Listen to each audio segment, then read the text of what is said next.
My name is Olivia Blackwood, and I always thought my family's wealth came from generations of smart real estate investments. That's what the plaque in our mansion's foyer proclaimed. Blackwood Properties, established 1892. That's what my parents told me at every family dinner. That's what everyone in our affluent circle believed. But they were all wrong. The truth began to unravel the day I decided to renovate our family mansion. At 32, I had finally convinced my parents to let me modernize the aging Victorian estate. They agreed reluctantly, with one strange condition: the basement was strictly off limits. The foundation is delicate, my mother insisted, her usually confident voice wavering slightly.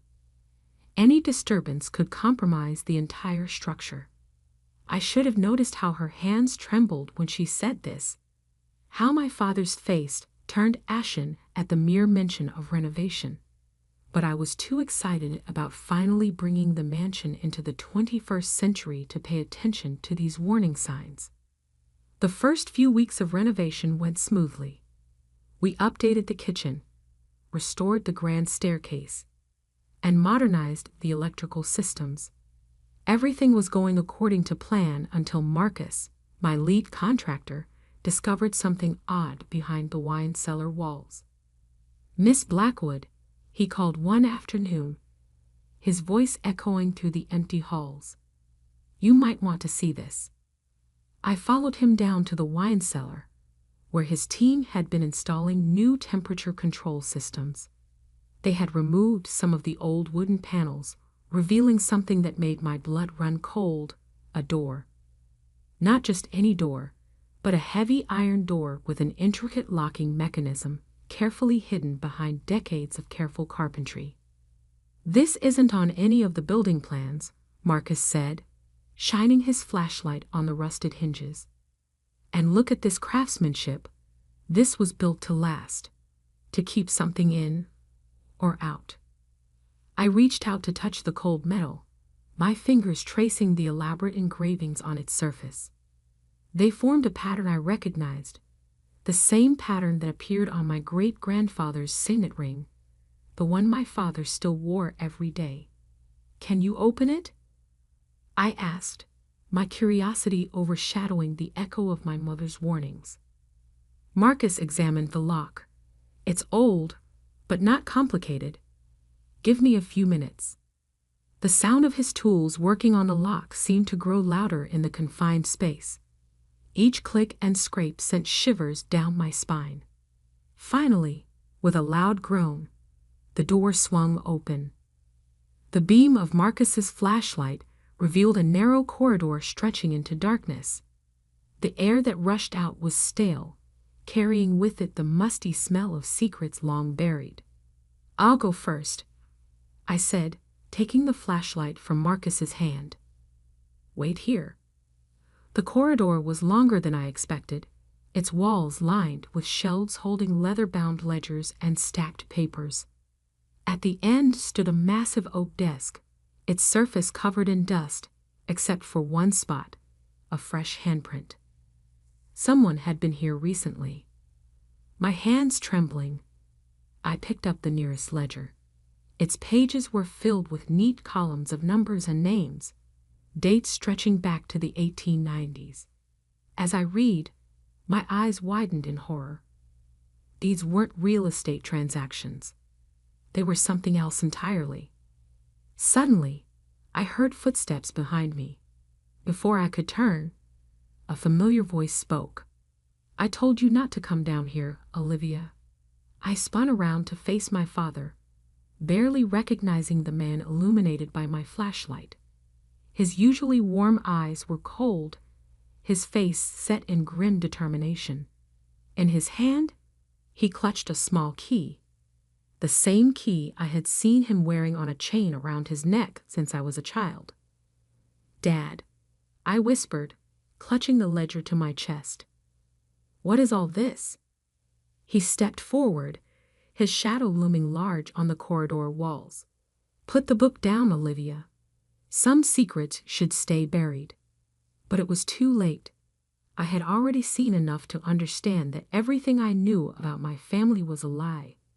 The Blackwood fortune wasn't built on real estate at all.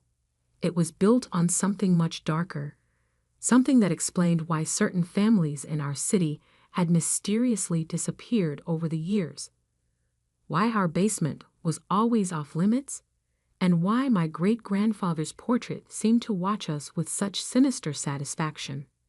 I took a step back, bumping into the old desk. "Dad, these records, these names.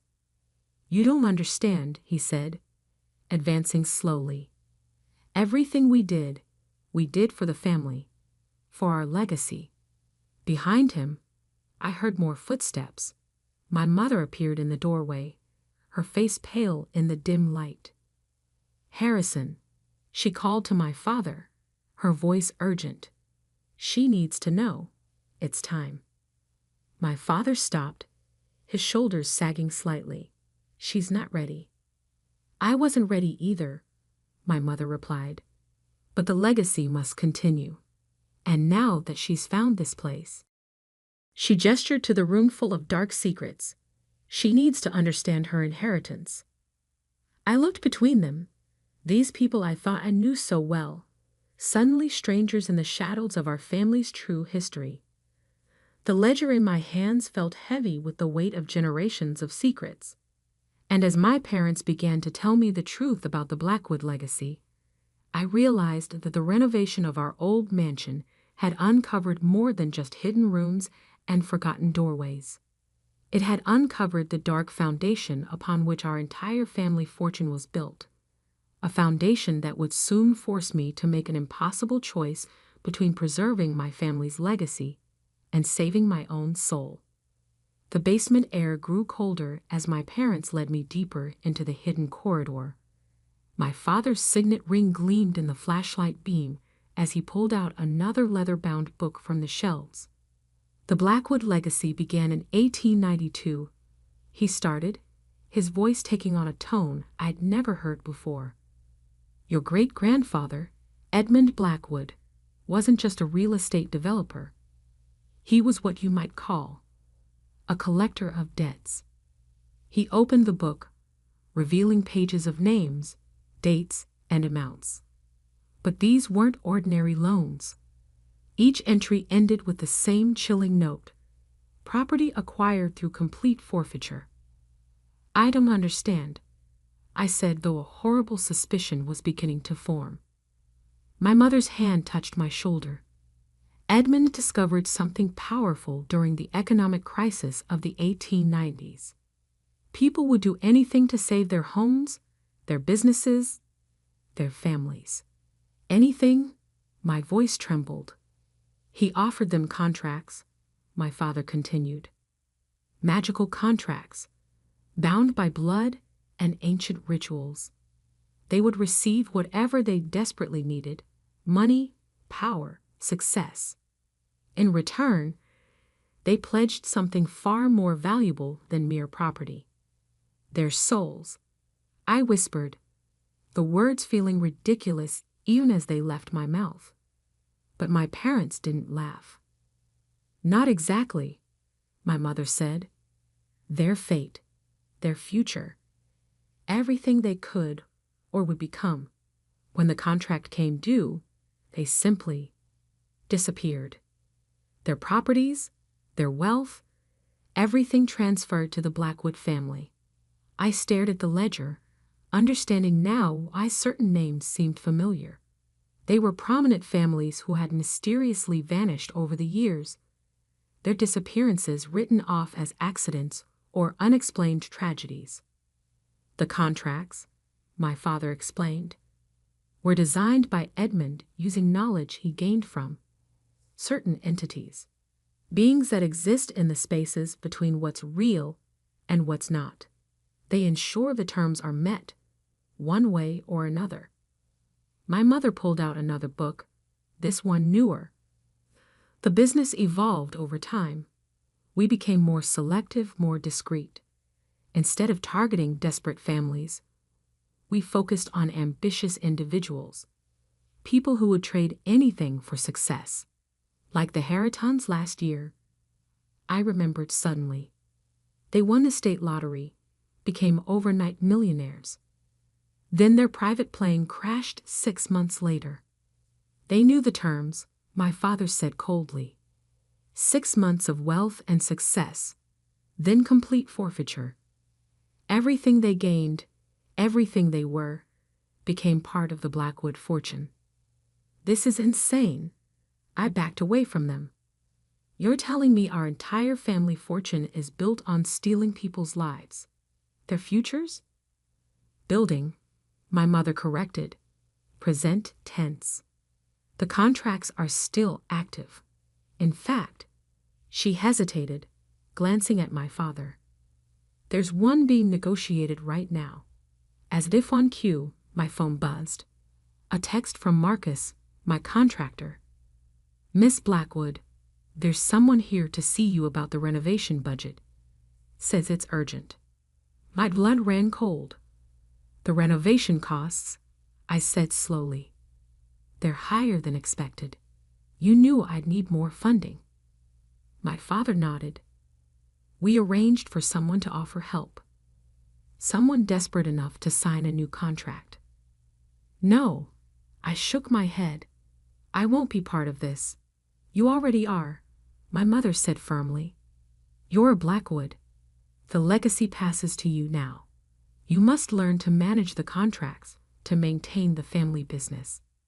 And if I refuse, my father's expression darkened. You can't. The moment you entered this room, you became bound to the legacy. The entities that enforce our contracts. They're aware of you now. I looked around the room, suddenly feeling watched by something beyond the shadows. The air seemed to thicken, and in the corners of my vision, I caught glimpses of movement that shouldn't be possible. There's more, my mother added. The contracts require active management. If the Blackwood line fails to maintain them, she shuddered. Let's just say the entities would claim everything, including us. I sank into the old desk chair, my mind reeling. How many? I asked. How many active contracts are there? My father pulled out a modern laptop, incongruous in this ancient space. Currently, 47, each with different terms, different due dates. They need to be monitored, managed. New ones need to be created to maintain the balance. The contractor upstairs, I realized. He would be number 48. If you approve the contract, my mother nodded. It's your decision now. Your first test as the new keeper of the Blackwood legacy. My phone buzzed again. Marcus, Miss Blackwood? He's getting impatient. I stared at the message, understanding now that I stood at a crossroads. I could run, try to escape this dark inheritance, but my parents' warnings about the consequences rang in my ears. Or I could embrace it, become what generations of Blackwoods had been, collectors of fates, dealers in futures. Standing up, I straightened my jacket and took a deep breath. I need to see all the contracts, every detail. If I'm going to be responsible for this, I need to understand everything. My parents exchanged relieved looks. Of course, my father said, moving toward a modern filing cabinet hidden in the shadows. But first, you need to deal with the situation upstairs. I walked toward the door, then paused. Just tell me one thing. When you paid for my college education, for my first apartment, for everything, whose fate paid for it? The silence that followed was deafening. The Middletons, my mother finally answered. Remember them? The family that owned the bakery downtown. I did remember. They had vanished during my freshman year of college. Their bakery, their home, everything they owned had been mysteriously abandoned overnight. As I climbed the stairs back to the main house, each step felt heavier than the last. Upstairs, a desperate person waited, ready to trade their future for immediate success. and I had to decide whether to continue my family's dark legacy or find another way, if another way even existed. What I didn't know then was that my decision would set in motion a chain of events that would either secure the Blackwood fortune forever or destroy everything my family had built over the past century. I pushed open the basement door, stepping back into the world of light and normalcy. But now I understood. Our mansion wasn't just a symbol of wealth and success. It was a repository of stolen fates, a fortress built on disappeared lives. And I was its new keeper. Marcus waited in the grand foyer, standing next to a man I'd never seen before. The stranger wore an ill-fitting suit and clutched a worn briefcase. Samuel Thompson, according to the contract papers my father had slipped into my hand before I came upstairs. Miss Blackwood, Marcus nodded. Mr. Thompson here has an interesting proposition about funding the renovation. I studied Thompson carefully. Middle-aged, desperate eyes, wedding ring. A man with a family, with a future my family's legacy would erase. Let's talk in the study, I said, leading them away from the basement door. The study walls were lined with photographs, generations of Blackwoods standing proudly in front of their various properties. Now, I understood why none of the pictures included the previous owners. I understand you're having financial difficulties with the renovation, Thompson began, his voice trembling slightly. I represent certain investors who could help. I opened the contract my father had prepared. The terms were clear. Thompson would receive $5 million, enough to save his failing business and put his kids through college. In return, he and his entire family would forfeit their future existence in exactly 3 years. My hand shook as I placed the contract on the desk. One signature, and I would become just like my parents, like my grandfather, like all the Blackwoods before them, a collector of souls, a trader of fates. Mr. Thompson, I said slowly, before we discuss terms, I need to show you something. I led him back to the basement, ignoring my parents' shocked expressions when we entered the hidden room. Thompson's eyes widened as he took in the shelves of ledgers, the ancient desk, the feeling of otherworldly presence that permeated the space. What is this place? This, I said, pulling out the most recent ledger, is where we keep the real contracts. The ones that explain exactly what happens to people who make deals with my family. My father stepped forward. Olivia, stop this immediately. But I continued, showing Thompson the entries. The Harringtons, the Middletons, dozens of families who had vanished after signing away their futures. The money you're being offered isn't just money. It's lives, futures, stolen from people like you who were desperate enough to sign without understanding the true cost. The air in the room grew colder. In the corners of my vision, shadows moved in impossible ways. I felt them watching, waiting, those entities my father had mentioned. Olivia, my mother's voice was sharp with warning. You're endangering everything. No, I stood my ground. I'm ending everything. I turned to Thompson, who had gone pale. Go home to your family. Whatever trouble you're in, it's better than the alternative. Trust me. After Thompson flowed, I faced my parents. The ledgers began to vibrate on their shelves. Dark shapes coalesced in the shadows. Do you have any idea what you've done? My father's voice shook with rage and fear. The contracts must continue. The entities require regular tributes. Without new contracts, they'll take everything, my mother finished, including us. It's how the original deal was structured. The entities get everything if the Blackwood line fails to maintain the cycle.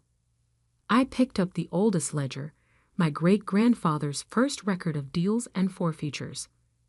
Then let them take it. The shadows in the room solidified into forms that hurt my eyes to look at. The temperature dropped to freezing. I found something else in these records, I continued, opening the book to a marked page. A clause in the original agreement. The entities can be bound and banished if someone of Blackwood blood willingly sacrifices the entire fortune. Everything gained through the contracts, freely given up. My parents lunged forward, but it was too late. I had already begun the words written in the margin of that first ledger, my great-grandfather's contingency plan that no Blackwood had ever been willing to use. The entities swirled around us, their presence becoming more solid with each word I spoke. The fortune my family had accumulated over generations, properties, money, stolen futures, began to dissolve. I felt it leaving. My trust fund, my apartments, everything I owned that had been bought with Blackwood money. More importantly, I felt the contracts breaking. Somewhere, the Harritons were returning to existence. The Middletons were reclaiming their stolen futures. My parents screamed as their own wealth evaporated. The mansion itself began to fade, decades of stolen prosperity returning to their rightful owners. When it was over, we stood in an empty basement. No hidden room, no ancient desk, no ledgers full of dark contracts. Just concrete walls and the remnants of what had once been the Blackwood fortune. "What have you done?" my father whispered, looking at his empty hands. His signet ring had vanished with everything else. "I chose a different legacy," I answered. "One we can build ourselves without stealing other people's futures." My mother sank to the floor, her designer clothes replaced by simple garments. "We're nothing now." "No one." "No," I helped her up. "We're finally freed to be something real." Upstairs, Marcus and his renovation crew had vanished. The contract that brought them here no longer existed. The mansion was just a house now, old but ordinary. No more hidden rooms, no more dark secrets. I walked out the front door, where my car had been replaced by a modest used model, the last vestige of my previous life transformed into something honestly earned. The sun was setting over what had once been the Blackwood estate.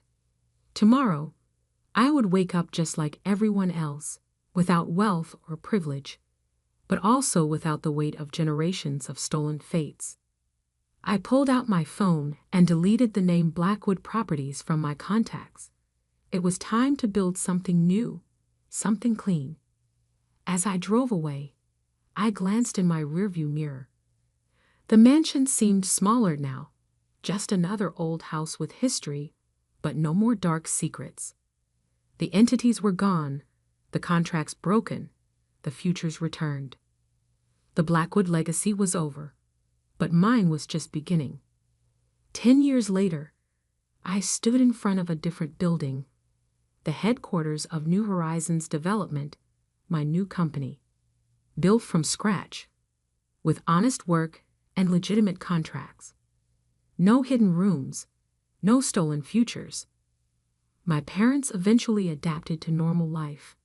My father found work as a real estate agent, dealing in actual properties instead of supernatural contracts. My mother started a small interior design business. We weren't wealthy anymore, but we were real. Sometimes, late at night, I still dream about that hidden room and the entities that dwelled there. But then I wake up and look at what I've built, a life that's truly mine, a success that didn't cost anyone else their future. The plaque on my office wall reads, "Founded 2023, a new legacy, started by choice rather than inheritance." And in my desk drawer, I keep one thing from that old basement, a blank page from my great-grandfather's ledger, a reminder that sometimes the most valuable thing you can inherit is the chance to choose a different path. The Blackwood fortune may be gone, but in its place, something better grew, A family that finally learned the true meaning of building a legacy, one that doesn't require stealing someone else's future to secure your own.